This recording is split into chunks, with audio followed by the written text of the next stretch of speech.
এমন মুসিবতের মধ্যে পড়লেন, এমন মুসিবতে পড়েছেন, অন্ধকারের ভিতরে সমুদ্রের মধ্যে মাছের পেটের ভিতরে চলে গেছে।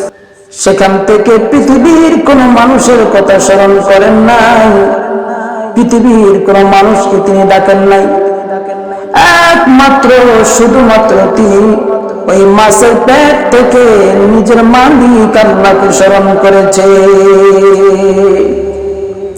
হযরত ইউনূস আলাইহিস সালাম এমন এক মুসিবতের ভিতরে পড়লেন, মাছ পেটে গিলে ফেললো, মাছের ভিতরে চলে গেলেন। জ্যান্ত মাছের পেটের ভিতরে নিজের কেমন লাগতেছে, তিনি আল্লাহর সামনে নিজেকে সুপুর্দ করে, নিজেকে আর অর্পণ করে তিনি মালিকের কাছে দরখাস্ত করলেন, লা ইলাহা ইল্লা আনতা সুবহানাকা ইন্নী কুনতু মিনাজ জালিমিন।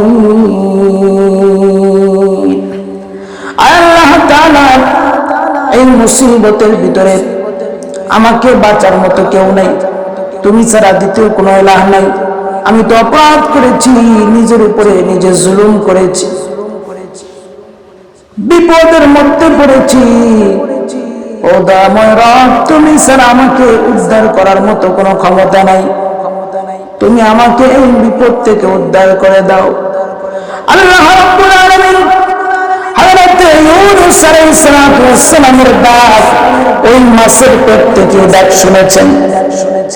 ফাস্তাজাবনা লাহু ওয়া নাজ্জায়নাহু মিনাল গাম্মি ওয়া কাযালিকা নুনজিল মুমিনিন।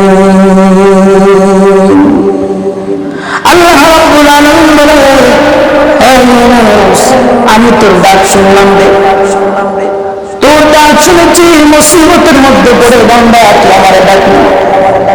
পৃথিবীর যে কোনো মানুষ, যে কোনো বান্দা যে কোনো মুসিবতে পড়ে যদি মালিক এইভাবে ডাক দেয়, আল্লাহ বলে শুধু ইউনূস তোর কথা না, সারা পৃথিবীর মধ্যে কিয়ামত পর্যন্ত আমার যেই বান্দাই যেখান থেকে ডাকবে, আমি আল্লাহ তার ডাকে সাড়া দেব।